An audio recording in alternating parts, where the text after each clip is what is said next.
Hello, everyone, and welcome. So this is last night I read Dracula chapter 1, and now I'm going to be reading Dracula chapter 2. So, this is a continuation of Jonathan Harker's journey. Jonathan Harker's journal continued. 5th May.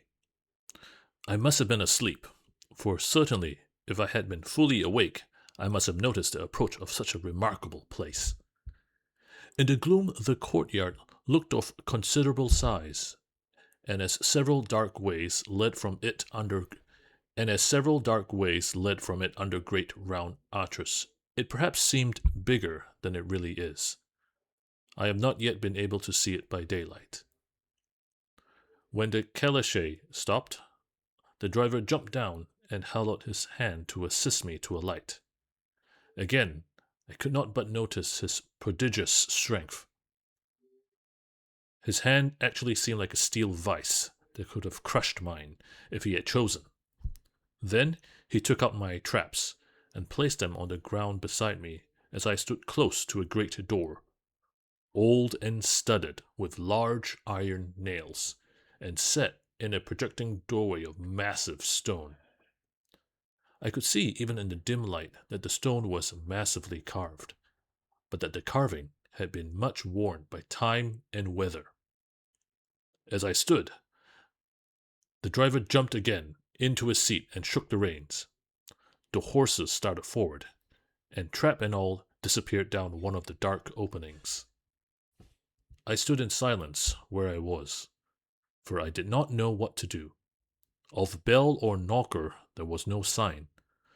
Through these frowning walls and dark window openings it was not likely that my voice could penetrate. The time I waited seemed endless, and I felt doubts and fears crowding upon me. What sort of place had I come to, and among what kind of people? What sort of grim adventure was it on which I had embarked? What sort of grim adventure was it on which I had embarked? Was this a customary incident in the life of a solicitor's clerk sent out to explain the purchase of a London estate to a foreigner? Solicitor's clerk. Mina would not talk like that. Mina would not like that. Solicitor. For just before leaving London, I got word that my examination was successful, and I am now a full-blown solicitor. I began to rub my eyes and pinch myself to see if I were awake. It all seemed like a horrible nightmare to me, and I expected that I should suddenly awake and find myself at home, with the dawn struggling in through the windows, as I had now and again felt in the morning after a day of overwork. But my flesh answered the pinching test, and my eyes were not to be deceived.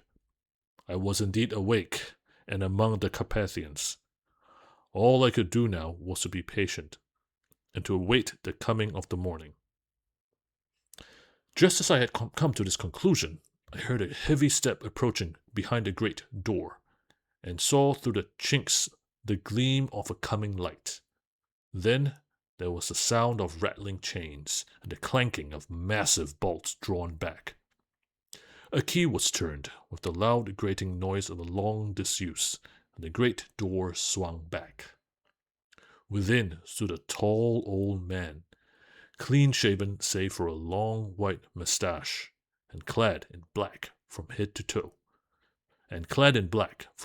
foot, without a single speck of color about him anywhere. He held in his hand an antique silver lamp, in which the flame burned without chimney or globe of any kind, throwing long quivering shadows as it flickered in the draught of the open door. The old man motioned me in with his right hand, with a courtly gesture, saying in excellent English, but with a strange intonation, "Welcome to my house. Enter freely, and of your own will." He made no motion of stepping to meet me, but stood like a statue, as though his gesture of welcome had fixed him into stone. The instant, however, that I had stepped over the threshold, he moved impulsively forward, and holding his hand, grasped mine with a strength which made me wince, an effect which was not lessened by the fact that it had seemed as cold as ice, more like the hand of a dead than a living man. Again he said, "Welcome to my house. Come freely, go safely, and leave something of the happiness you bring." The strength of the handshake was so much akin to that which I had noticed in the driver, whose face I had not seen, that for a moment I doubted if it were not the same person to whom I was speaking. So, to make sure, I said interrogatively, "Count Dracula?" He bowed in a courtly way as he replied, "I am Dracula, and I bid you welcome, Mr. Harker, to my house. Come in. The night air is chill, and you must need to eat and rest." As he was speaking, he put the lamp on a bracket on the wall, and stepping out, took my luggage. He had carried it in before I could forestall him. I protested, but he insisted. "Nay, sir, you are my guest. It is late, and my people are not available. Let me see to your comfort myself." He insisted on carrying my traps along the passage, and then up a great winding stair, and along another great passage, on whose stone floor our steps rang heavily. At the end of this he threw open a heavy door, and I rejoiced to see within a well-lit room in which a table was spread for supper, and on whose mighty hearth a great fire of logs, freshly replenished, flamed and flared. The Count halted, putting down my bags, closed the door, and crossing the room, opened another door, which led into a small octagonal room lit by a single lamp, and seemingly without a window of any sort. Passing through this, he opened another door, and motioned me to enter. It was a welcome sight, for here was a great bedroom, well lighted, and warm with another log fire, also added to, but lately, for the top logs were fresh, which sent a hollow roar up the wide chimney. The Count himself left my luggage inside, and withdrew, saying, before he closed the door, "You will need, after your journey, to refresh yourself by making your toilet. I trust you will find all you wish. When you are ready, come into the other room, where you will find your supper prepared." The light and warmth, and the Count's courteous welcome seemed to have dissipated all my doubts and fears. Having then reached my normal state, I discovered I was half famished with hunger. So, making a hasty toilet, I went into the other room. I found my supper already laid out. My host, who stood on one side of the great fireplace, leaning against the stonework, made a graceful wave of his hand to the table, and said, "I pray you, be seated, and sup how you please. You will, I trust, excuse me that I do not join you. But I have dined already, and do not sup." I handed to him the sealed letter which Mr. Hawkins had entrusted to me. He opened it and read it gravely. Then, with a charming smile, he handed it to me to read.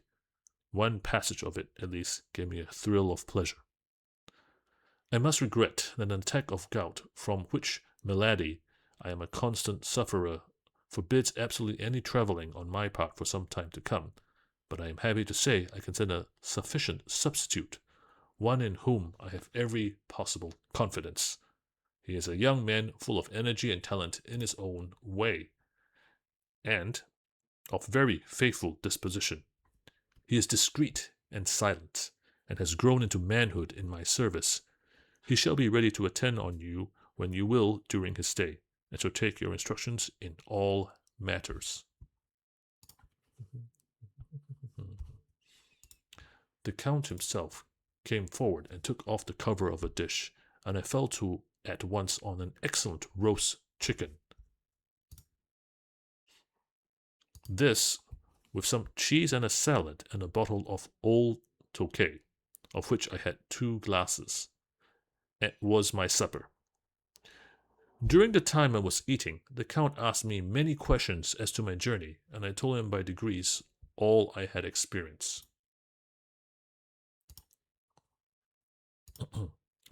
By this time, I had finished my supper, and by my host's desire, had drawn up a chair by the fire and begun to smoke a cigar which he offered me, at the same time excusing himself that he did not smoke. I had now an opportunity of observing him, and found him of a very marked physiognomy. His face was strong, a very strong aquiline, with high bridge of the thin nose and peculiarly arched nostrils, with lofty, domed forehead, and hair growing scantily round the temples, but profusely elsewhere. His eyebrows were very massive, almost meeting over the nose, and with bushy hair that seemed to curl in its own profusion. The mouth, so far as I could see it under the heavy moustache, was fixed and rather cruel looking, with peculiarly sharp white teeth.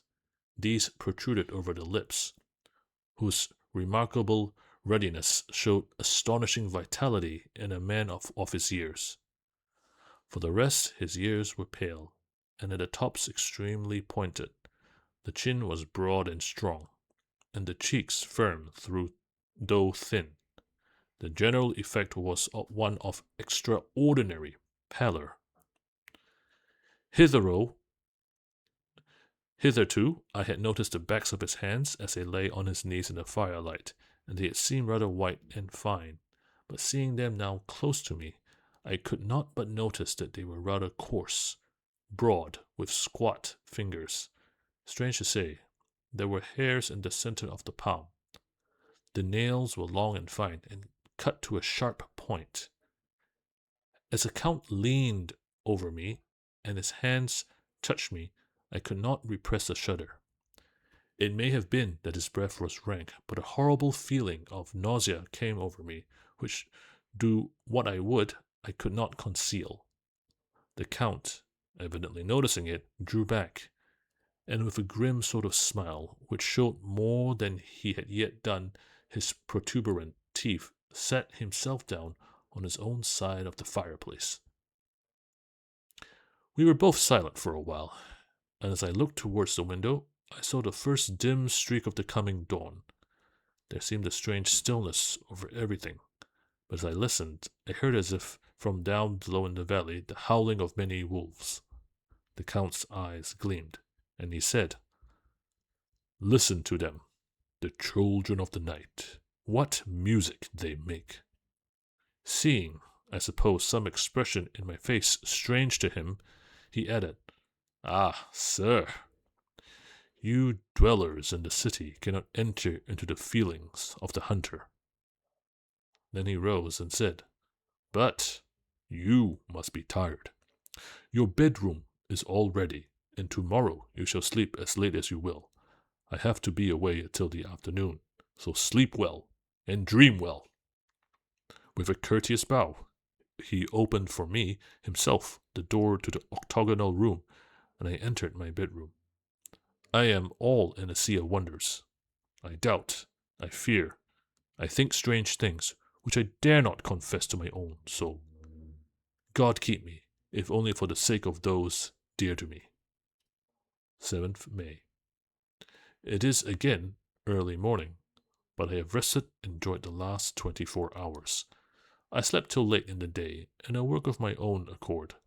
When I had dressed myself, I went into the room where we had supped, and found a cold breakfast laid out, with coffee kept hot by the pot being placed on the hearth. There was a card on the table, on which was written, "I have to be absent for a while. Do not wait for me. D." I set to and enjoyed a hearty meal. When I had done, I looked for a bell so that I might let the servants know I had finished, but I could not find one. There are certainly odd deficiencies in the house, considering the extraordinary evidences of wealth which are round me. The table service is of gold, and so beautifully wrought that it must be of immense value. The curtains and upholstery of the chairs and sofas and the hangings on my bed are of the costliest and most beautiful fabrics, and must have been of fabulous value when they were made, for they are centuries old, though in excellent order. I saw something like them in Hampton Court, but there they are worn and frayed and moth-eaten. But still, in none of the rooms is there a mirror. There is not even a toilet glass on my table, and I had to get the little shaving glass from my bag before I could either shave or brush my hair. I have not yet seen a servant anywhere, or heard a sound near the castle except the howling of wolves. Some time after I had finished my meal, I do not know whether to call it breakfast or dinner, for it was between 5 and 6 o'clock when I had it. I looked around for something to read, for I did not like to go about the castle until I had asked the Count's permission. There was absolutely nothing in the room, book, newspaper, or even writing materials, so I opened another door in the room and found a sort of library. The door opposite mine I tried, but found it locked.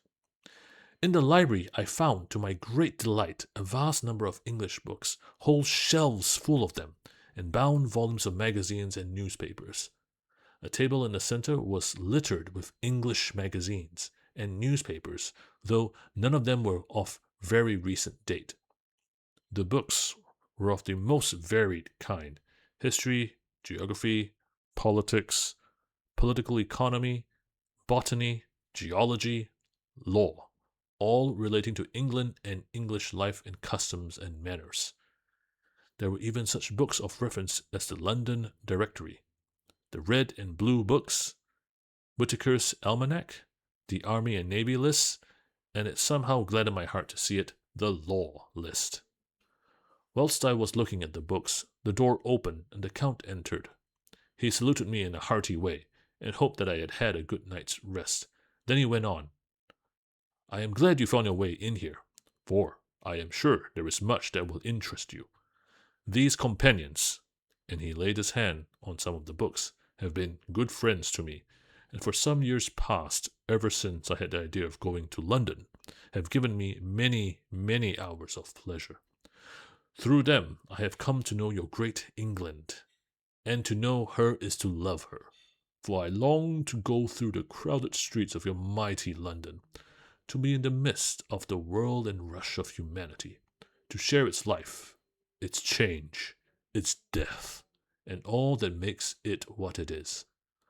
But, alas, as yet I only know your tongue through books. To you, my friend, I look that I know it to speak." "But, Count," I said, "you know and speak English thoroughly." He bowed gravely.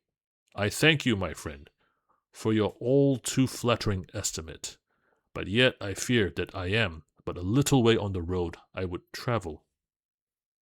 True, I know the grammar and the words, but yet I know not how to speak them." "Indeed," I said, "you speak excellently." "Not so," he answered. "Well, I know that, did I move and speak in your London, none there are who would not know me for a stranger. That is not enough for me.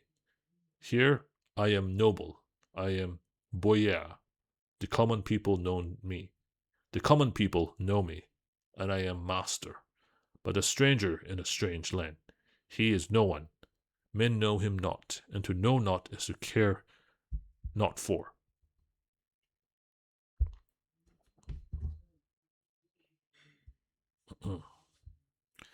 "I am content if I am like the rest, so that like no man stops if he sees me, or pause in his speaking, if he hear my words.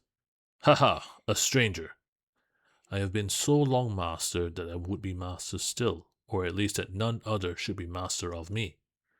You come to me not alone as agent of my friend Peter Hawkins of Exeter, to tell me all about my new estate in London. You shall, I trust, rest here with me a while, so that, by our talking, I may learn the English intonation, and would that you tell me when I make error, even of the smallest, in my speaking. I am sorry that I had to be away so long today, but you will, I know, forgive one who has so many important affairs in hand. Of course, I said all I could about being willing, and asked if I might come into that room when I chose. He answered, "Yes, certainly," and added, "You may go anywhere you wish in the castle, except where the doors are locked, where of course you will not wish to go. There is reason that all things are as they are, and did you see with my eyes and know with my knowledge, you would perhaps better understand." I said I was sure of this, and then he went on. "We are in Transylvania, and Transylvania is not England. Our ways are not your ways, and there shall be to you many strange things. Nay, from what you have told me of your experiences already, you know something of what strange things there may be." This led to much conversation, and as it was evident that he wanted to talk, if only for talking's sake, I asked him many questions regarding things that had already happened to me or come within my notice. Sometimes he sheered off the subject, or turned the conversation by pretending not to understand. But generally he answered all I asked most frankly. Then, as time went on, and I had got somewhat bolder, I asked him of some of the strange things of the preceding night, as for instance, why the coachman went to places where he had seen the blue flames. He then explained to me that it was commonly believed that on a certain night of the year, last night, in fact, when all evil spirits are supposed to have unchecked sway, a blue flame is seen over any place where treasure has been concealed. That treasure has been hidden, he went on, in the region through which you came last night. Though there can be but little doubt, for it was the ground fought over for centuries by the Wallachian, the Saxon, and the Turk. Why? There is hardly a foot of soil in all this region that has not been enriched by the blood of men, patriots, or invaders.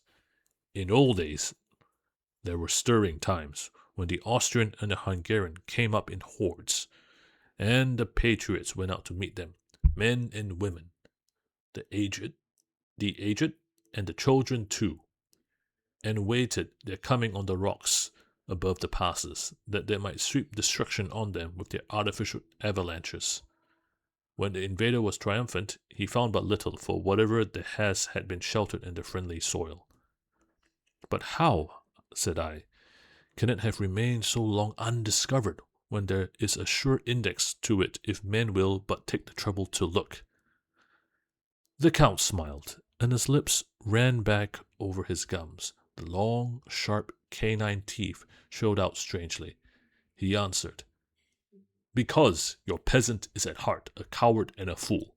These flames only appear on one night, and on that night no man of this land will, if he can help it, stir without his doors. And, dear sir, even if he did, he would not know what to do. Why, even the peasant that you tell me of who marked the place of the flame would not know where to look in daylight, even for his own work. Even you would not, I dare be sworn, be able to find these places again."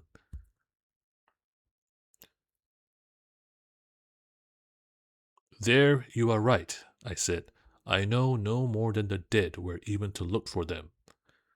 Then we drifted on to other matters. "Come," he said at last, "tell me of London and of the house you have procured for me." With an apology for the remissness, I went into my own room to get the papers from my bag. Whilst I was placing them in order, I heard a rattling of china and silver in the next room, and as I passed through, noticed that the table had been cleared and the lamp lit, for it was by this time deep into the dark. The lamps were also lit in the study or library, and I found the Count lying on the sofa, reading, of all things in the world, an English Bradshaw's Guide. When I came in, he cleared the books and papers from the table, and with him I went into plans and deeds and figures of all sorts. He was interested in everything, and asked me a myriad questions about the place and its surroundings. He clearly had studied beforehand all he could get on the subject of the neighborhood, for he evidently at the end knew very much more than I did. When I remarked this, he answered, "Well, but my friend, is it not needful that I should? When I go there, I shall be all alone, and my friend Harker Jonathan, nay, pardon me, I fall into my country's habit of putting your patronymic first. My friend Jonathan Harker will not be by my side to correct and aid me. He would be in Exeter, miles away, probably working at papers of the law with my other friend, Peter Hawkins. So, we went thoroughly into the business of the purchase of the estate at Purfleet. When I had told him the facts and got a signature to the necessary papers, and had written a letter with them ready to post to Mr. Hawkins, he began to ask me how I had come across so suitable a place. I read to him the notes which I had made at the time, and which I inscribe here. At Purfleet, on a by-road, I came across just such a place as seemed to be required, and where was displayed a dilapidated notice that the place was for sale. It was surrounded by a high wall of ancient structure, built of heavy stones, and has not been repaired for a large number of years. The closed gates are of heavy old oak and iron, all eaten with rust. The estate is called Carfax, no doubt of the corruption of the old Quattara face, as the house is four-sided, agreeing with the cardinal points of the compass. It contains in all some 20 acres, quite surrounded by the solid stone wall above mentioned. There are many trees on it, which make it in places gloomy, and there is a deep, dark-looking pond or small lake, evidently fed by some springs, as the water is clear and flows away in a fair-sized stream. The house is very large, and of all periods back, I should say, to medieval times. For one part is of stone immensely thick, and with only a few windows high up and heavily barred with iron. It looks like part of a keep, and is close to an old chapel or church. I could not enter it, as I had not the key of the door leading to it from the house, but I have taken with my Kodak views of it from various points. The house has been added to, but in a very straggling way, and I can only guess at the amount of ground it covers, which must be very great. There are but few houses close at hand, one being a very large house, only recently added to and formed into a private lunatic asylum.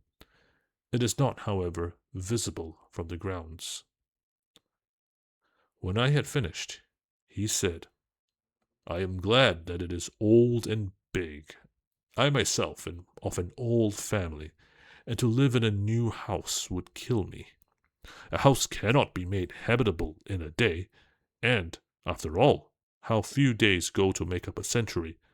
I rejoice also that there is a chapel of old times. We Transylvanian nobles love not to think that our bones may lie amongst the common dead. I seek not gaiety nor mirth, nor the bright voluptuousness of such sunshine and sparkling waters which please the young and gay. I am no longer young, and my heart, though weary years of mourning over the dead, is not attuned to mirth. Moreover, the walls of my castle are broken. The shadows are many, and the wind breathes cold through the broken battlements and casements. I love the shade and the shadow, and would be alone with my thoughts when I may." Somehow his words and his look did not seem to accord, or else it was that his cast of face made his smile look malignant and saturnine. Presently, with an excuse, he left me, asking me to put all my papers together. He was some time away, and I began to look at some of the books around me. One was an atlas, which I found open naturally in England, as if that map had been much used. On looking at it, I found in certain places little rings marked, and on examining these, I noticed that one was near London on the east side, manifestly where his new estate was situated. The other two were Exeter and Whitby on the Yorkshire coast. It was the better part of an hour when the Count returned. "Aha," he said, "still at your books. Good. But we must not work always. Come, I am informed that your supper is ready."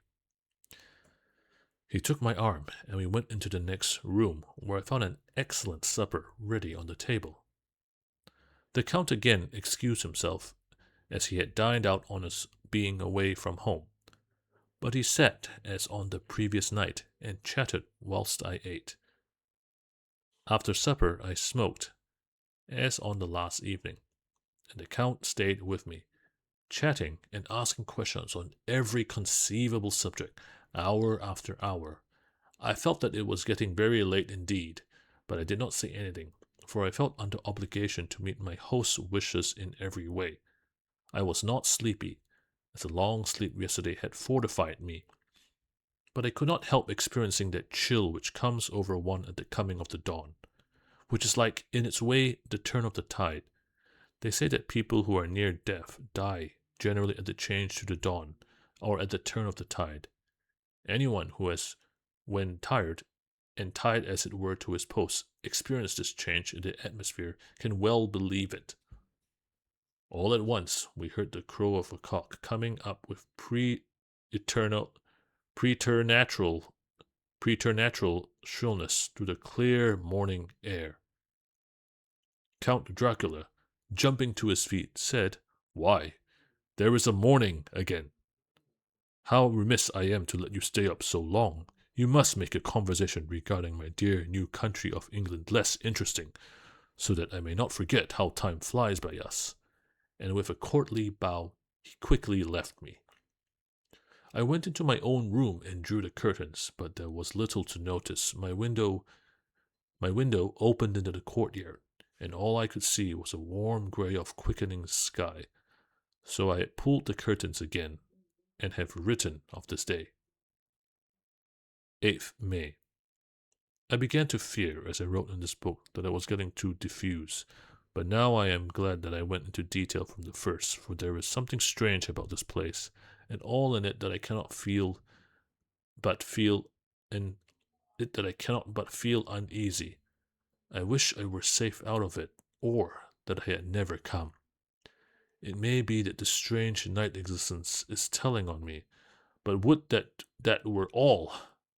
If there were anyone to talk to, I could bear it, but there is no one. I have only the Count to speak to. I have only the Count to speak with, and I fear I am myself the only living soul within the place. Let me be prosaic so far as facts can be. It will help me to bear up, and imagination must not run riot with me. If it does, I am lost. Let me say at once how I stand, or seem to. I only slept a few hours when I went to bed, and feeling that I could not sleep any more, got up. I had hung my shaving glass by the window and was just beginning to shave. Suddenly, I felt the hand on my shoulder and heard the Count's voice saying to me, "Good morning." I started, for it amazed me that I had not seen him, since the reflection of the glass covered the whole room behind me. In starting, I had cut myself slightly, but did not notice it at the moment. Having answered the Count's salutation, I turned the glass again to see how I had been mistaken. This time there could be no error, for the man was close to me, and I could see him over my shoulder. But there was no reflection of him in the mirror. The whole room behind me was displayed, but there was no sign of a man in it, except myself. This was startling, and coming on the top of so many strange things, was beginning to increase a vague feeling of uneasiness, which I always have when the Count is near. But at the instant I saw that the cut had bled a little, and the blood was trickling over my chin. I laid down the razor, turning as I did so half round to look for some sticking plaster. When the Count saw my face, his eyes blazed with with a sort of demoniac fury, and he suddenly made a grab at my throat. I drew away, and his hand touched the string of beads which held the crucifix. It made an instant change in him, for the fury passed so quickly that I could hardly believe that it was ever there. "Take care," he said. "Take care how you cut yourself. It is more dangerous than you think in this country." Then, seizing the shaving glass, he went on, "And this is the wretched thing that has done the mischief. It is a foul bauble of man's vanity. Away with it!" And opening the heavy window with one wrench of his terrible hand, he flung out the glass, which was shattered into 1,000 pieces on the stones of the courtyard below. Then he withdrew without a word. It is very annoying, for I do not see how I am to shave, unless in my watch case or the bottom of the shaving pot, which is fortunately of metal. When I went into the dining room, breakfast was prepared, but I could not find the Count anywhere. So I breakfasted alone. It is strange that as yet I have not seen the Count eat or drink. He must be a very peculiar man. After breakfast, I did a little exploring in the castle. I went out on the stairs and found a room looking towards the south. The view was magnificent, and from where I stood there was every opportunity of seeing it. The castle is on the very edge of a terrible precipice. A stone falling from the window would fall 1,000 feet without touching anything. As far as the eye can see is a sea of green treetops, with occasionally a deep rift where there is a chasm. Here and there are silver threads where the rivers wind in deep gorges through the forests. But I am not in heart to describe beauty, for when I had seen the view I explored further. Doors, doors, doors everywhere, and all locked and bolted. In no place save from the windows and the castle walls is there an available exit. The castle is a veritable prison, and I am a prisoner.